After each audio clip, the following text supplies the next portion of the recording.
fish are friends, not food. I'm a little worried about Rob.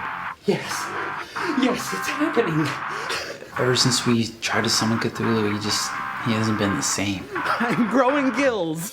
Gills! My transformation into a deep one has finally begun. Rob, we don't see any gills. It's these kids getting involved in all this stuff causes them to go crazy. I think I feel the webbing starting to grow between my fingers.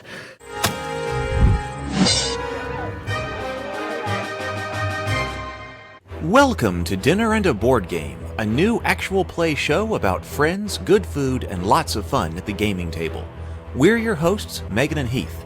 Each night, I'll invite the gaming group over to my house to cook dinner, sample drinks, and play a board game on one of our customized board game boards. Dinner and a Board Game is an actual play show where you'll be able to watch the game from start to finish with gameplay dashboards and graphics that help track the turns and allow everyone to follow the game's action. We'll play games like Zombicide, Black Plague, Descent, Journeys in the Dark, Small World, Unearth, and Terraforming Mars.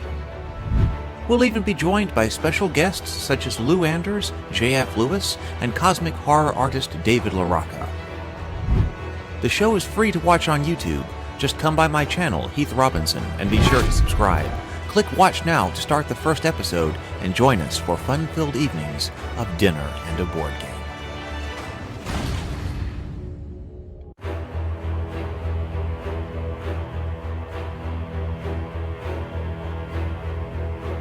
And now it's time for Table Talk, where we'll be talking about the creative and business side of making things in the tabletop and fantasy genre. Let's get to it. Hello, everyone, and welcome to tonight's episode of Table Talk. And this one is very different. First of all, this is the first time we're going to have two guests on the show rather than just me and one other person. But we're going to be talking about Nordic Vampire LARP with Ken and Garett of Reverie Studios. And the world of LARP in general is not one that I know a whole lot about. But man, I have been looking at their material, and they're gearing up to run this Saturnalia event in, I believe they said November of this year. And it just looks absolutely gorgeous. And the idea of a Nordic LARP being something very different from what I have thought of traditionally as, or LARP over here in an American tradition is just fascinating. So we're going to talk about this style of art, really, from style of art, and then also the business aspect of getting this, what must be a huge operation off the ground to run such an incredible looking event in New Orleans. So I'm going to bring them on now. Hello. Hey, how's it going? How's it going? Thank you. Thank you so much for being here. It's going great. I think we should just start off with letting you introduce yourselves and what you do and who you are. And then we will get into this discussion of this, I think, really unique form of art. Garett, do you want to go first? Sure. Yeah. So I'm Garett Kopczynski, one of the co-founders at Reverie Studios, and I am the lead designer and also, person who takes charge of a lot of the kind of operational aspects of, setting up the design of some of our LARPs. So my many hats in this small company, it's exciting to be here. Thank you for having us. Great to have you here. And hi. Yeah, and I'm Ken. I'm one of the other co-founders. I enjoy world building, and I do like operations and execution of the event itself. Really enjoy seeing these things come to life. So, yeah. Okay, well, let's start at the top, because in many ways, you're going to have to walk me through this as well to make sure that I understand all the different levels of this. Because as I was going through all of the material, and the links are all down below, social media, websites, and things like that to go through, they're all down below. But let's just start from the beginning. What is a Nordic LARP?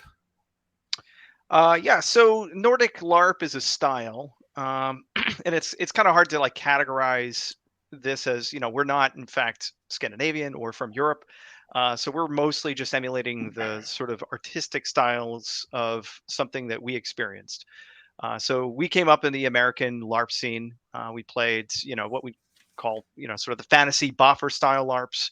And then also the sort of troop style, theatrical style LARPs that would, be the Vampire the Masquerade and sort of other like Mind's Eye Theater games. And those were the majority of the experiences that we'd had. We'd done a couple little side experiences. It wasn't until 2016 that we went to New Orleans actually, and went to the Grand Masquerade, which was a giant vampire masquerade convention, and had an opportunity to play in End of the Line, which is a Nordic vampire LARP. And then it changed for us a lot of what we thought LARP could be. And we wanted to experience more of that, and then also to bring more of that to the United States. So Ken, Tyler, and I, who's the core founders, we decided that we wanted to run this style. We started setting up small LARPs locally, and I would say we're Nordic influenced, whatever that means. But the sort of core aspects of Nordic is that it's immersive. So you're aiming more for an immersion, which typically means you'll toss out things like mechanics. So you'll have a very light mechanics, or almost like mechanics absent sort of event. And then you will also aim for what you see is what you get. So you want people to be in the experience, right? It's part of that immersive quality. So you don't want to describe what's happening to anybody. They're going to witness it with their own eyes. There also tends to be an emphasis on, any number of different concepts. I mean, we've written some LARPs. For instance, one is a seance, where, I we saw have that on. seance sessions. That was our very first LARP. And it was kind of a training wheels LARP for people who had never LARPed before, and certainly had never done Nordic. And we wanted to sort of give them, an intro to some of those concepts. Then we also have another one called A Cog in the Machine, which is a sort of like pressure cooker style LARP about people making, high risk decisions after, cataclysmic events. There's sort of now the government, and they have to get together and decide on things. And then we've also run one that's a blockbuster style, which is very large. It's similar to what Saturnalia is, which we'll talk about later. But it is a Lovecraftian style, or Cthulhu-esque LARP. And that one involved people portraying cultists who are bringing about the end of the world. And our most recent LARP, another blockbuster, is called The Haunting of Grey Manor, where people were invited into a haunted house, and then crossed over and became the ghosts who were haunting that house. So the concepts can range pretty widely. We're working on one that will come up in the future, which is a wrestling LARP, right? And so a lot of what we're doing is trying to find themes that are immersive and interesting, that will pull people in. But a Nordic LARP can really be anything. I mean, you have a very broad tradition, especially in Europe, and they've done all sorts of interesting things. There's one based on Hamlet. We've had ones that are like, very interesting based on The Witcher. So it can be very broad, I think, in terms of what LARP is. And some of our goals as a studio is to kind of expose people to that and really explore the depths of Nordic LARP, and kind of get away from how people normally conceptualize LARP in this country, which is say, oh, it's sort of like D&D, but we're playing it live, and I think that's the norm. Well, that's what I was about to bring up. What I was trying to do here in the interim was bring up the website here, because that's what really struck me as. Oh, so I need to go over here as I was going through this material here. Is some of the pictures that come out of this, because I mean, look at this. That this is very different from, if you think about people with some latex ears on and in a boffer fight or something like that, this is very different from that, which is what I would have previously considered or thought of, conjured to mind when I thought of LARP. Right. But the pictures here that come out of this are amazing. This is very different from that. Ken, did you want to talk about Nordic LARP and its experience here? Yeah, I mean, Garett pretty much nailed all of it. I would say that like LARP can vary on a spectrum, because as Garett sort of mentioned, there are all types out there for all sorts of personalities and play styles. From like there's like boffer or sports LARP, which is very athletically intensive, to a very rules intensive LARP, to the style that we started practicing more and more. And I mean, I would say like the reason that we got into Nordic LARP is, I worked on buffer and very mechanics. I've written rule books that are like this thick for LARPs before, and really what my personal journey was with it is that, like, more and more as I developed this, I really wanted to get more out of the experience than just like heavy rules and acting out scenes with heavy rules intensive backgrounds, because, like, the simple truth is I get that out of tabletop. Like, I can do that already today with my friends. I can and do that already, as part of my lifestyle. And so when I was designing LARPs, I actually wanted to bring people into an immersive experience of being somebody else for a while, and not getting lost in thinking about mechanics and rules and other things, but actually to get lost in the experience itself,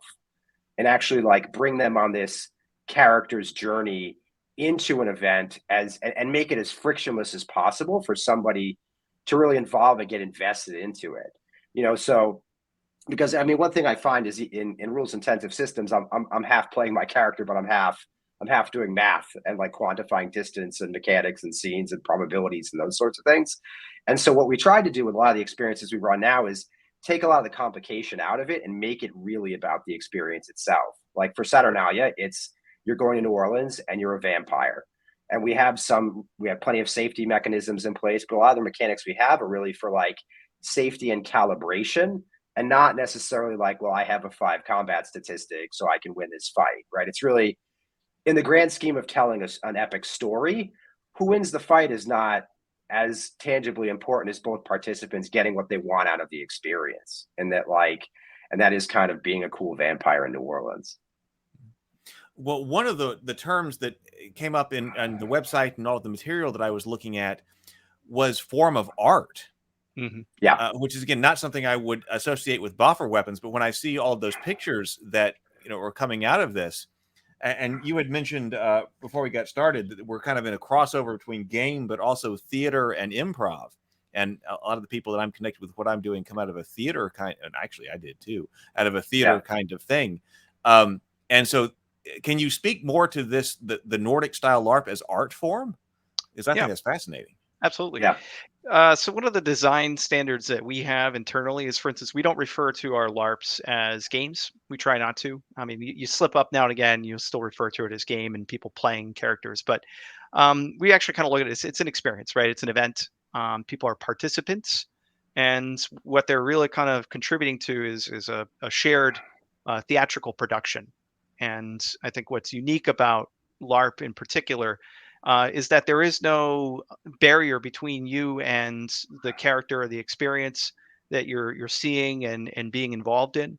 So, like in your typical theatrical performance, you come in, you're the audience, you see the actors, and they're doing things on stage, and you can sometimes feel something. It's a very good actor can make you feel something. A really good well written story can make you experience things, and certainly a lot of the production value can awe you, but it's really different when you're in it, right? When that barrier dissolves and you're now in a story, and your story is your own, right? You're portraying your character, so your motivations are something for you to explore, and you can go off a track that you never anticipated, right? You can really kind of explore a character's changes based on the organic, evolving aspects of that environment, and that is artistic. It's not just a game. It's really something that can affect you in a lot of ways. I just read, actually, Guardian posted an article about bleed, which is a sort of academic term that's emerged out of LARP academic speak. And bleed is that you're crossing over from your experience and going back into your regular life, and you're affected by the things that happened. Your mood, your thoughts, your own life is now is having this bleed effect over from the LARP itself. And, we aim to do things that affect people. We want someone to walk away with an experience, to feel something. And that's really kind of the goal. And that's artistic. I think art makes people feel. I think that's something that, like, connects us to that broader artistic term. And it is fun, right? We do want people to play and have a good time. And, fun is important. Which means that you have things like safety mechanics and consent and calibration. But fundamentally, it's really about people feeling things, being in the environment, losing themselves for a moment, like that one moment when you just for an instant you go, I'm in this, like I'm not just seeing this I'm in it. That's what we aim for. How Yeah. do you get the amazing costuming? Because I mean that, when I think of traditional American LARP, I think of very cheap. Because there isn't a lot of money to develop. But the pictures that are on the website, I mean, that developing those levels of costume and makeup and things like that. Does everyone who comes bring that with them? A lot of people do. We offer we have makeup as an add-on to our experiences, so we'll have makeup designers there that will make your character up for you. We do a lot of stuff in this form factor in a modern universe, in that modern clothing is a bit more accessible in terms of you don't need a full kit of armor or something like that to actually participate in the experiences. We haven't done a ton that's historical. But I've done other LARPs in the U.S. that are Victorian era, and yes, a lot of people will buy $1,000 Victorian suit to go to those types of experiences. I would say the people that are into this are really into this, but for our type of experience, the costuming bar, because it's modern, is a little more flexible. Yeah. Well, that's a great point. That if you are trying to do a modern vampire or something like that, that you could still come up with a really cool suit, or whatever it is out of modern clothes. And if you've got makeup people on site that you pay an additional fee or whatever, and then that would allow people to have a really neat experience without a tremendous amount of effort, much less than the suit of armor or the Victorian outfit or something like that. Yeah, absolutely. That is very interesting. So, okay. So you guys with Reverie Studios, the big event that's coming up is the Saturnalia event. And you said November, that's down in New Orleans. That is a vampire masquerade event. But you guys talked about how you're the designers on the ground for a whole bunch of different LARP experiences. Correct. Right? In a bunch of different worlds and with a bunch of different potential rule systems. So how did you get started in this on the ground kind of effort designing LARPs? I mean, it's I would say we all came from an avid gaming background, and this was just sort of a natural evolution that I think occurred over a decade or two for a lot of us. Because I think I love amateur theater and I love game systems, and so I loved going into LARP for those reasons. I thought it was really intriguing and interesting to be able to participate in live action gaming. And, we found people with those similar interests. And then, I think a lot of us, though, are creators or makers, and that we enjoy designing these experiences. Reverie, really our style is developing a kind of a sandbox for people to participate in. And one of the, running seance sessions or other experiences multiple times, it's really, I love seeing what participants do with that, because it is a sandbox, and every run goes completely differently based on how participants take and act and progress the event itself. But so our role is to provide kind of an open world type experience for participants to come in and delve and really do what they want to do. Saturnalia, for instance, is our most complicated event to date. It's operating across more than 30 venues in the French Quarter. I literally have no idea how the event is going to proceed. We start each of the different PC groups in a different location, and there are other locations they can go to.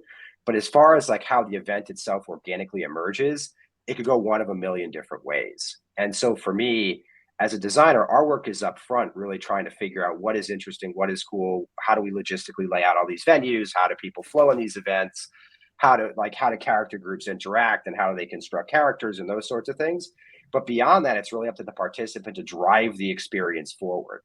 Our role takes a back seat once the event starts, and we're really there for more safety and operational logistics, helping set up scenes, tear down scenes, giving people props if they want to do stuff. But fundamentally, it's active entertainment as opposed to passive entertainment.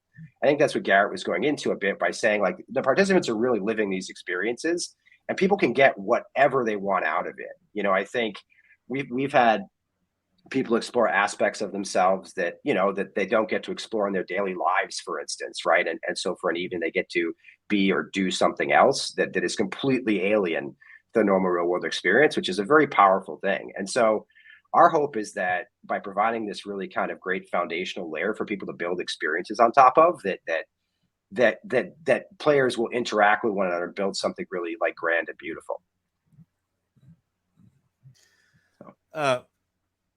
Okay, well, let's talk about, for instance, the seance, because this was interesting, because I was reading that, and when I was reading that on the website, I was like, okay, I'm confused as to whether or not this is real or not, which I suppose is the purpose. Okay, because I saw something about, okay, that there's the seance, and you're going to be contacting the, so that's one that is in your own, a world of your own design. Yes. Yep. Okay. We, up until Saturnalia, we've only written our own material. Oh, okay. Okay. All right. Yeah. So, all right. Yeah. So what, okay, then let's use the, well, I want to talk about the Lovecraft too, but let's talk about those, the two others. You may have seen in the beginning that, you know, I've done a Lovecraftian web show. Yes. Yes. I saw that. Yeah. Yeah. Joe wrote that. So there's a lot of Lovecraft going on over here in Cthulhu Mythos on this side. So, okay, so let's talk about the world design then. So obviously you've got something to draw from if you're going to be doing something Cthulhu inspired, you know, like we've done with what we've done. But it was Seance something that was a brand new world? Yeah, it's, you know, the rules are not necessarily written as far as what can be done. Seance sessions, you know, it's an experimental form for us. It was our first LARP. You know, we figured we wanted to run for a small group, so we aimed for like 15 people or so. We had a location, and we knew some of the things we wanted to achieve. And it was more about the characters that were in the room and what they were going to do when the host, who's the seance medium, when that person dies mysteriously. So they're in the middle of a seance and they croak, and now everybody has to decide what happens now. And you know, surprisingly, out of the many times we run it, they do pretty much the same thing, which is they decide that they're going to bring the host back to life.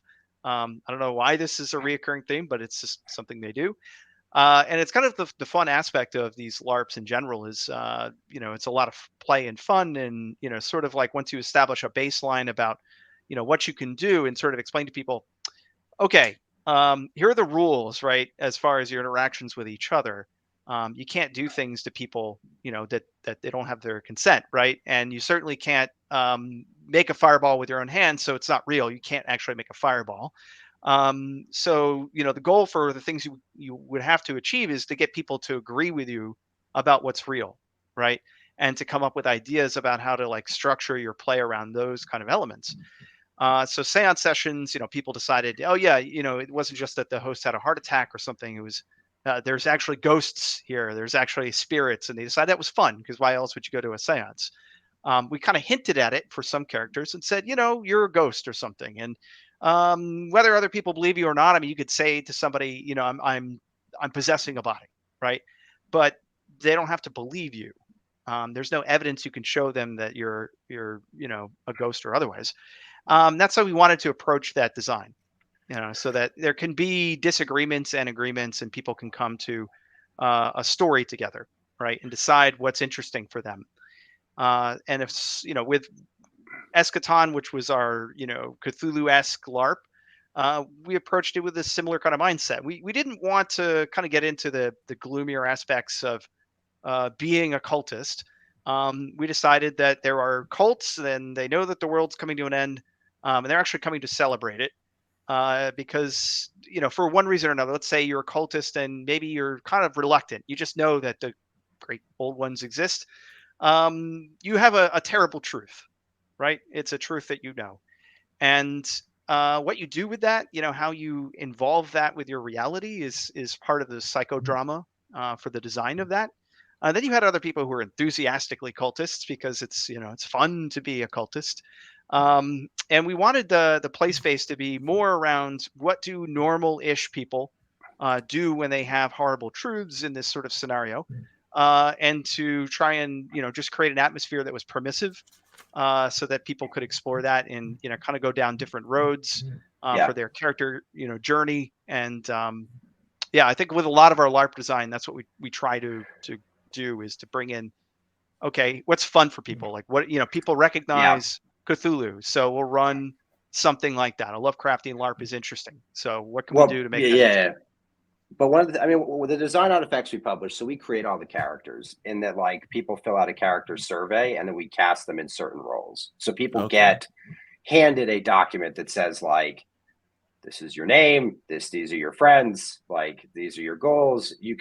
People can always choose to, like, use them, not use them. If they're interesting to them, great. If they don't like them, we can rewrite them. But, like, the design artifact we generate usually is a hook into the universe. So, like, for say on sessions, it was pretty straightforward. You were skeptical or you were a believer, right? Like, you believe ghosts are real or you don't believe ghosts are real. But actually, a lot of the way people get cast is they thought a survey ahead of time that says, like, oh, I want to be a skeptic or I'd like to be a believer, and they get filled into the roles that fill those archetypes.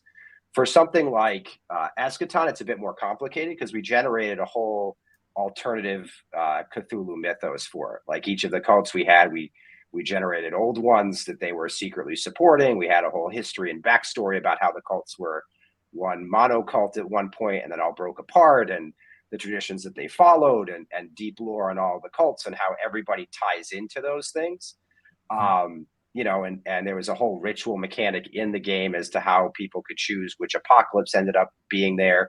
But, like, an example though would be, but we also asked people, like, what they thought would be cool for scenes so that we could help set them up. There were some wild things that came out of that. Like, we bought a pig back, for instance, like an actual pig back, and we had somebody wearing it with, like, chainmail under their shirt because someone, like, they wanted to do, like, a scene where they were flaying somebody. So we had one of our friends, like, wearing a cultist robe and having, like, a giant pig back on, and literally, like, that was what participants were looking to do. So I mean, like, we say what you see is what you get. We do the best we can to achieve the outcome of those results, and so a lot of it is actually people coming up with wild stuff and us trying to execute on, like, this crazy scene for them. Well, I got two thoughts coming off of that, but let me say that the one that as far as the Lovecraftian cults go, I've written Lovecraftian stories, and they're not published. The stories are published, but I've also written an RPG manual and world books in Lovecraftian settings. Okay. And those aren't published yet. But the approach that we took with this is that we wanted to be the cultists. That was be the cultists, and I hadn't seen that before. And I wanted to bring that to, because the trope is to always be some kind of investigator, and then you're watching something and you're trying to figure out what's going on. But we came in and we said, man, there is all this material, or that's hinted at with all these different kinds of cults that are doing all this kind of, and there is a tremendous amount of storytelling and fantasy and stuff like that could happen in that. And so we took that in the tabletop route and in the stories. It's really interesting to hear that you guys also picked up on that, but you're doing it in LARP. Yeah, I mean, one of our favorite cults was Progenitus, which is like better living through Lovecraft science. It's like if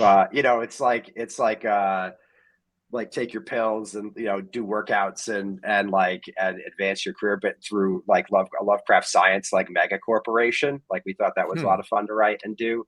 And there was like a water-based one. We did like a Dark Heart of the Woods one. We did one that was sort of your stereotypical like bookish Lovecraft cult. And then we did one that was really about like chaos and pattern seeking. And so we tried to like abstract things that we thought were really cool about like the mythos in general, and write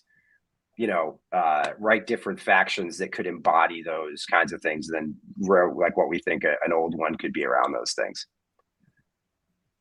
So, well, a thing that you brought up, I was going to ask about the characters or something, and you said that you sign them, but you've got these surveys, and I've played in tabletop games, which I thought was an effective technique, where the game master did ask the players, like, where do you see your character going? What kinds of things do you want them to do? And kind of get that feedback, so that it's no guarantee, but it's one of those things that can kind of be woven into the story, and then you kind of get the kinds of things that you want in the direction you want to go.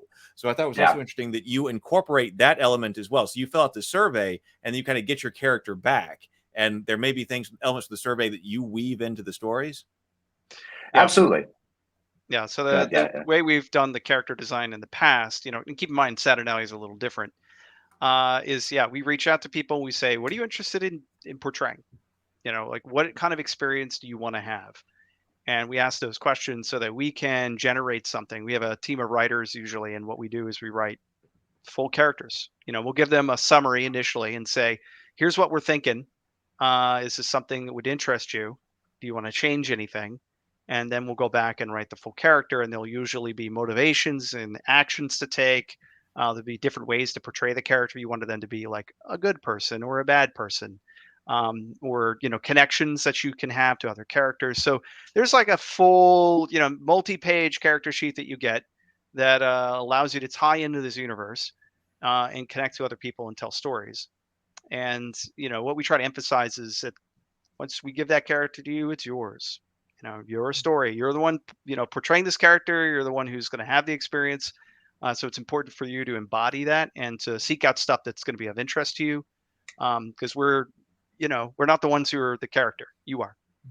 Yeah, we want people to have a good time.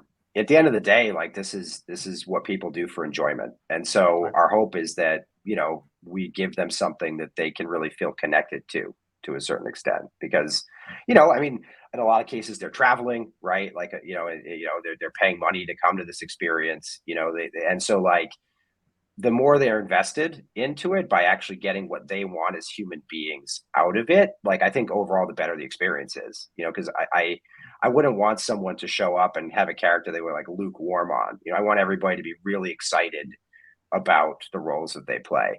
And I mean, we've written some wild ones, like, and it's fun to see what people do with them. Like we had a former what was the former child television show, disgraced child television show host or something like that. It's like Yeah. there's like a ton of different like hooks that we've put in that are really kind of weird and interesting and nuanced, but like seeing people run with that is pretty awesome.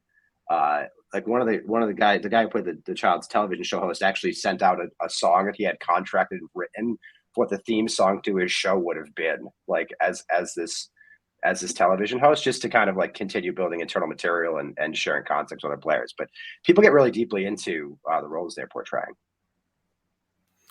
So we'll contrast the seance to the Saturnalia, but first let me make sure that like is what I'm saying about if I came to a seance correct? And seance show. So you run this show, the experience. Yeah. So we would talk about the characters and whatever, and I'd fill out the survey and I would receive my character, because part of it sounds like an escape room part of it. So like, does that take place in one room? So like I get my character and then, all right, now I'm my character and now I'm going to walk into this room with the seance, and then your inciting incident, with seance to start, you said your inciting incident is going to be that the person who's running the seance dies. Well, there's a step before that. There's a step before you show up in the room. Okay. All right. And it's very important. That is the workshopping. And workshopping is something that is a standard for at least Nordic LARPs. I think it's becoming more of a standard in some of the other American LARPs I've seen. And it's a series of small workshops that get you introduced to the themes of the event, get you comfortable with the other people and with improving. So it's teaching people improv techniques, and it's teaching them consent and calibration, mechanics, so that you can negotiate conflict together.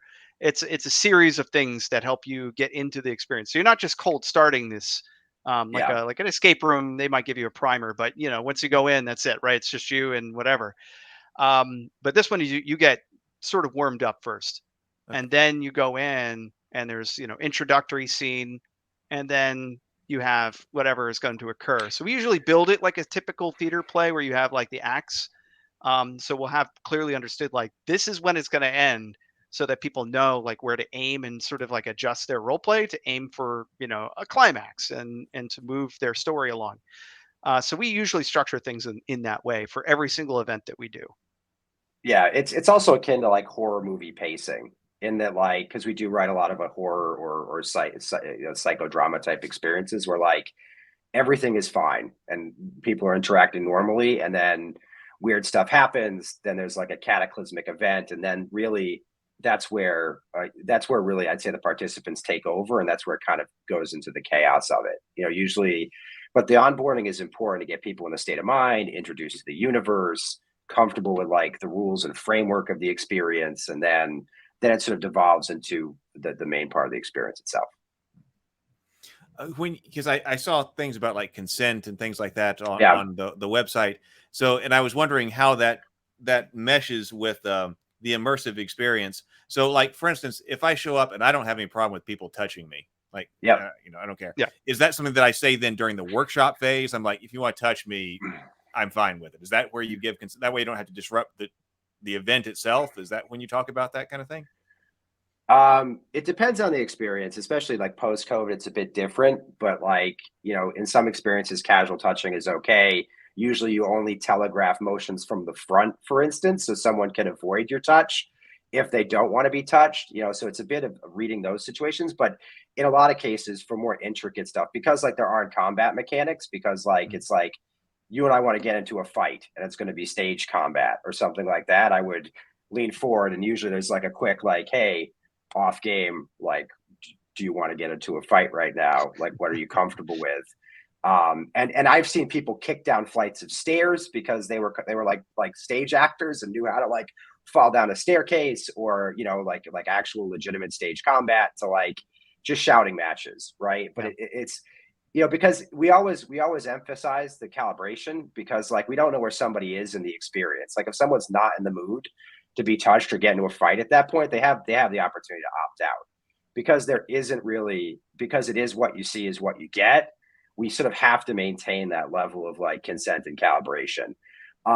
Most people I've seen are absolutely enthusiastic participants. Like it looks super cool when people are like fighting for real in a LARP event. Like it's, it looks actually pretty dope. But it's that is a super important part of it. There's like for a vampire event, for instance, there's different ways you can feed.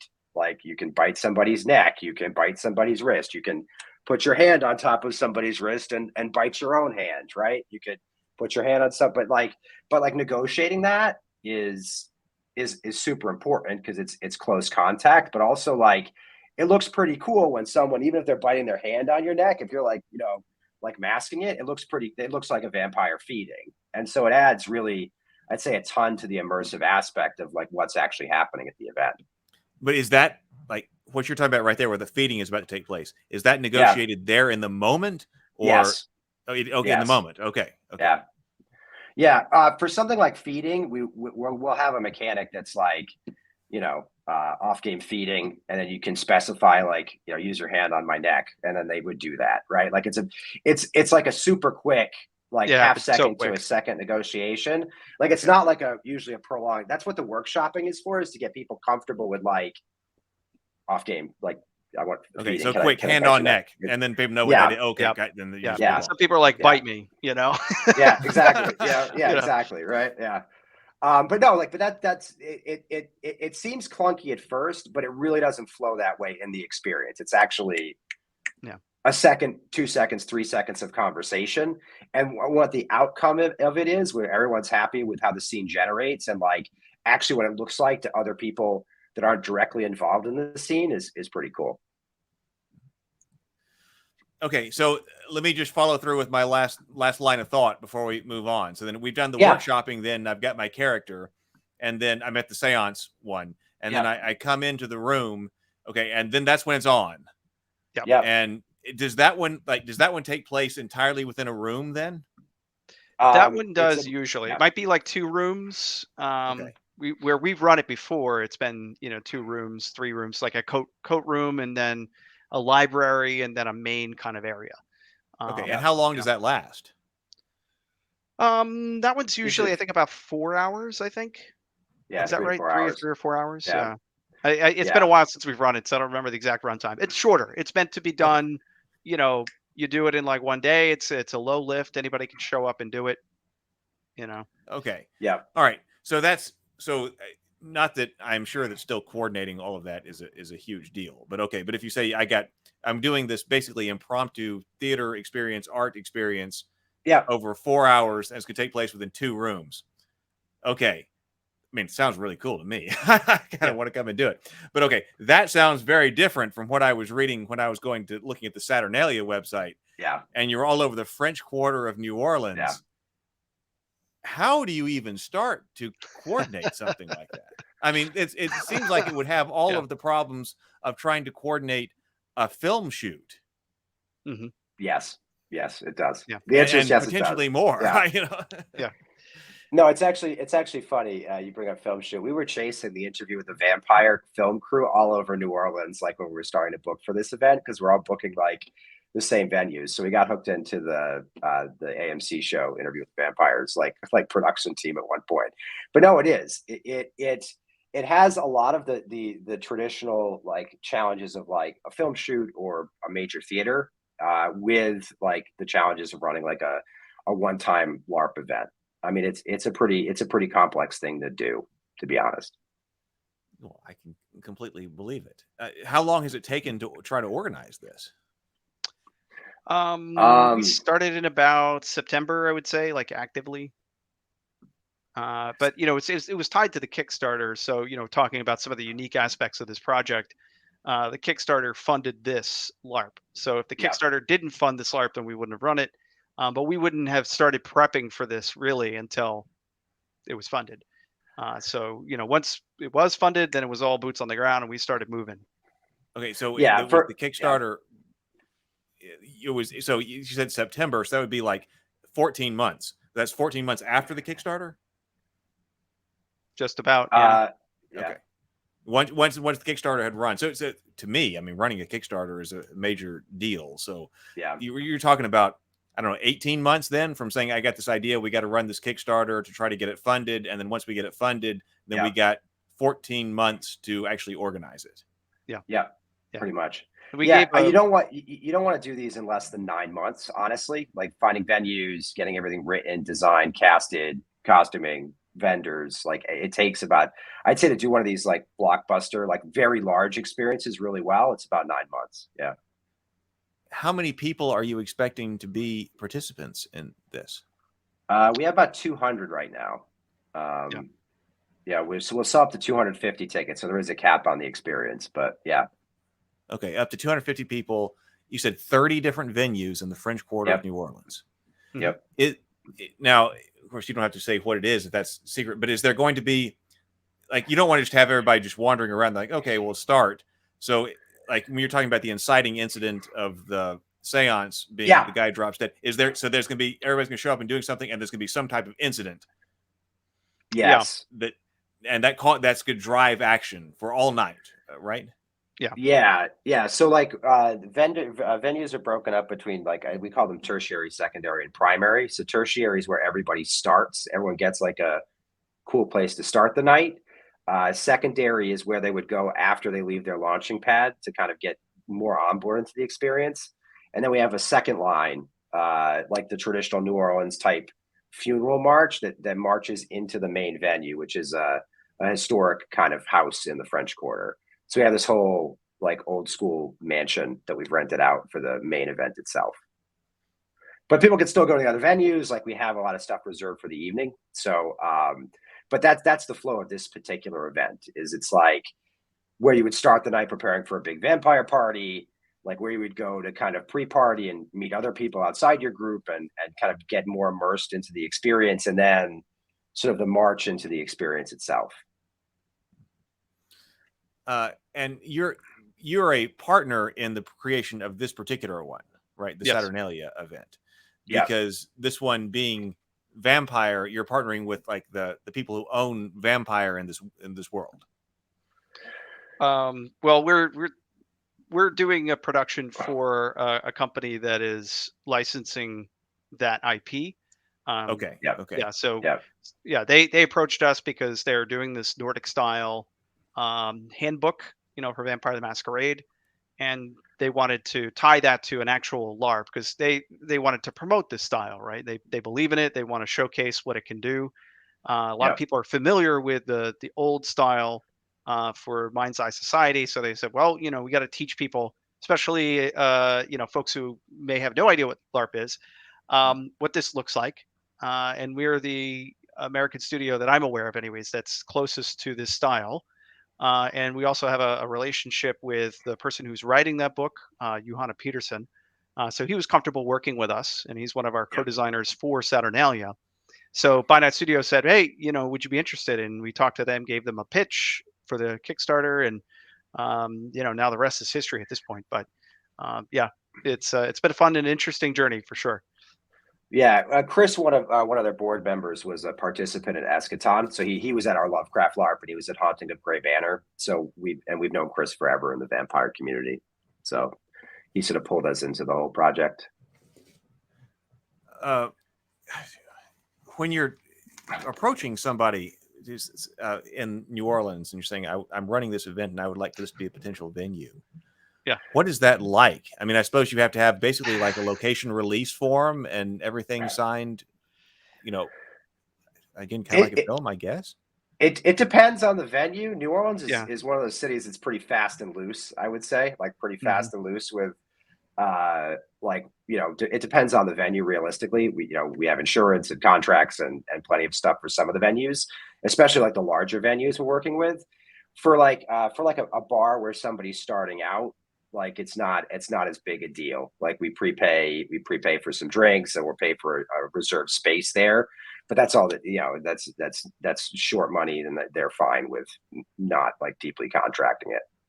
Okay, so in that case, you're just like, I mean, these 3 people or something like that are just going to be hanging out at this table, or at this booth, make sure that table's like available. We'll kick you a few $100. Yeah, and they're just going to have some drinks or whatever for however long, and then something's going to happen, and they're going to leave. Pretty much. Yeah. And a lot of New Orleans is like, because vampires are sort of weirdly involved in New Orleans culture, a lot of people were into it. Like a lot of the venues are like, oh, that's awesome. We love vampires. So I can completely see some people being like, oh yeah, don't definitely do that here. Yeah, just put you on the calendar. Yeah, I can see some people, and then other people will be like, no, I'm here in rural Alabama. So if you said, I've got this vampire thing, wait, what? That's probably not so much. But in New Orleans, you probably have more buy-in. We picked New Orleans for a lot of reasons. It's a very navigable area, the French Quarter. So it's very, you go from one end of the French Quarter to the other, it's no more than about 15, 20 minutes walk. So all of these locations are easily walkable, to set up on a grid. So people really don't get super lost. It's fairly safe, for a place in a major city. There's a lot of tourists that go in there. So there's also a decent amount of police presence. And like Ken said, it's got a vampire atmosphere, and they have vampire shops and stuff there. I mean, it's the city of Anne Rice. So that's what somebody in the comments just said. Interview with a vampire too. We were just talking about absolutely, yeah. So it's probably a draw for people too to come. It in. is. Oh yeah. It is. Yeah. It's a very, very, very cool city, and I would say atmospherically fits all the boxes that we're aiming for. I mean, I couldn't imagine a cooler city in the United States to run this in. I would say that too. If you asked me what city to do something like that in, I think New Orleans would probably be the one that I would come up with as well. There's so many things that could talk about. I would like to know though, where do you see this art form going? Because I was part of the SCA, which is not a LARP. But a lot of people lump a bunch of things together when you see people in costume doing something like that. But people in the SCA are, this is not a LARP. Like when I was doing SCA, it's not a LARP. Other people are in LARP. They look at the SCA and go, that's not a LARP.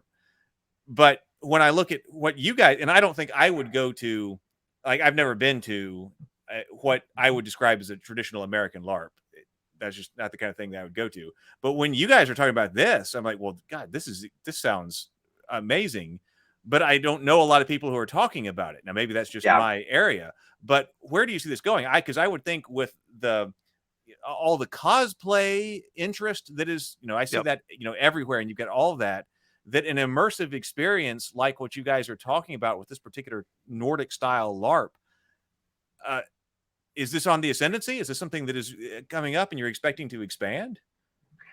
Yes. I mean, I hope so. I mean, you look at what Disney's doing with like their Star Cruiser hotel, right? You look at like experience design. I think especially even in the post-COVID era, I think people want to experience things, and I think that when I look at what Nordic LARP is and does, I think what we do is provide interesting, sometimes weird experiences for people to actually see a new place and do something weird or different. And I think that is a provocative concept. I think people are less encumbered or fettered by reservations about experiencing new and different things these days. And so I think it's on the upswing. I look at a lot of the stuff that people are doing in Europe, in the US, or more of these design studios like popping up. I look at like the popularity of like RPG streams and like people that are like actually very interested in this in any kind of gaming media. And I mean, that would have been unheard of when I mean, not just from like technology perspective, but like being an old school gamer, like it was, it wasn't cool. Right. And I really do think like gaming is now becoming cool. And I think experience design can be like something big. So, yeah. And I think, certainly our goal with Reverie is we want to see this flourish because we want to go to some events and not have to travel across an ocean to do so. We'd love to see more American LARPs, and see like what kind of stuff people do over here. And there are some other studios that we have that are contemporaries. They do what they call American freeform, which is its own kind of, stylistic element. But I think as more people get exposed, you'll see more companies kind of springing up, trying to tackle these things, and maybe they'll put some variations on the art. There'll be conversations about, what an event should be. I think this is all very healthy, and if we experienced something in 2016 that caused us to start on this trajectory, perhaps there'll be people who go to Saturnalia and they'll do something similar, right? They'll say, that was amazing. I want to see more of this. I want to start, my own LARP company, and I want to, put on some events. And I think that would be amazing. I would love to go to some stuff that people write and put on, because this is something I love. I mean, this is an amazing hobby. And I mean, I will say that we were helping people by co-producing events before 2020 happened. Like we were starting up actually leveraging our experience with booking venues and actually like helping people that wanted to create and bootstrap their own ideas into producing an event. Because a lot of people will have, like, I have a great idea for an event. I want to do this stuff, but they have no idea how to actually like push it or get it produced. And so we started doing things around those lines to actually help other people produce content. I think your phrase experience design, like I can totally see that. I haven't heard that before, but I can completely see that idea taking off, because you're completely right. Like the Galactic Star Cruiser, from what I've heard, that's executed very badly, but that is the idea. That it sounds like what you guys are doing is much cooler than what Disney was able to do with the Galactic Star Cruiser, if what I've heard on YouTube is correct. But it's still the same idea. Mm-hmm. So this is an independent kind of thing is really interesting. Do you know the Fell and Fair guys? Have you ever heard really of familiar? This? Yeah, yes. Sounds really familiar. Fell and Fair, I know them mainly through a Instagram profile. They started off as a costume company, and they do just some amazing costuming for Lord of the Rings inspired costuming. And man, it's incredible. Yeah. Oh, yeah. And now they run this weekend a LARP experience, which I had also thought about, because it seems like an immersive kind of thing, but I follow them, and I hadn't heard the expression Nordic LARP, but because I do think they also have like buffer fighting and things like that. But clearly they're shooting for a much more immersive experience, because they are so into the costuming and into the world building and the lore. I should talk to them on the subject as well. So we've got just over 5 minutes left here, but so is there something that first of all, is there something that I've missed that you guys think is an important part of this that we should talk about here in the closing minutes? I'm trying to think. I don't think so. Tons. I mean, there's tons we could talk about, essential stuff. I mean, we've covered, I think, the depth and the breadth, but I mean, we could go on for a long time, I'm sure, and just have a long conversation about all the design principles, how we budget things, all that kind of fun stuff. Well, okay, let's take a brief detour because I talk about I've got a bit. I should say that I've got a secondary channel called Heath's Business for Creatives, where I talk about the business side of being a creative and all of that. So let's talk, and I do talk about budgeting for productions, things like that. So let's talk about if you're trying to set something like this up, what is the budget like for something like this? It depends. Like smaller parlor stuff is pretty tiny. A lot of it is actually, for most of these, is venue cost. Like in the United States, any kind of event production is like venue, insurance, those sorts of things. Like us designing, hiring writers is kind of a drop in the bucket to like what logistics cost, I would say. I think we do budget extensively for every project we run, but that's usually the lion's share. Over the years, we've bought lighting and AV equipment and everything else. So most of that stuff has been handled. But I mean, we have like basically a full theater kit at our disposal for running these sorts of things. But yeah, honestly, when we're looking at an event budget, the venue is the primary driver of it. So for like Saturnalia, $10,000 for a primary venue, like all that kind of stuff all adds up in terms of eating into the margins. But like Eschaton, I think was what, like $74,000 to produce that. It was like 70,000. Yeah. But that one also had a lot of costs that were built into the ticket, like lodging. So if you bought a ticket, you had a hotel room and you had dinners and all that kind of stuff. It was a full VIP type experience. Yeah. This is definitely deep into the business side of things. But but let me ask you about the insurance, because I've looked up when I'm doing my production, things like that, film insurance, production insurance. Yeah. And that can be its own thing. Are there insurance agencies you go to and say, I'm running a Nordic style LARP, and they know what you're talking about and will insure it for you? There are a couple now. There are a couple places we can go to that know how to budget these productions. Like I would say that the challenge with Saturnalia is multi-venue. That's been our largest challenge with a brokerage for this specific event, is finding someone we can work with that's like, hey, we're in several locations of the French Quarter, not just one or two locations. But in general, usually like there's because we're not like a boffer game and it is more kind of a theater experience, it's usually whether you're serving alcohol or not that's your main driver. But yeah, we haven't had too many issues with event insurance. And you're insuring, so the insurance is for if something happens and it damages the location. You want to be insured for that. Or liability for participants. For people. That's what I say. The other one too. So if someone also breaks their leg or something like that, you're covering that with insurance. Yeah, we get a blanket umbrella. Yeah, for liability and all that sort of stuff. You're not having to cover cameras and things like that. No. I can see. I can. When anything new is like this, I remember like accountants when they first encountered Kickstarter went crazy. I'm sure you can come. Same thing. You go to an insurance agency and I'm running Saturnalia. They're like, what? What are you trying? Yeah. Well, would you guys like to tell us where we can find you in closing here, and where they go to be people go to be a part of this? I've got all the links you sent me down below, social media and things like that, but let everybody know where they need to go in order to follow you guys and the events that are coming up and be a part of it.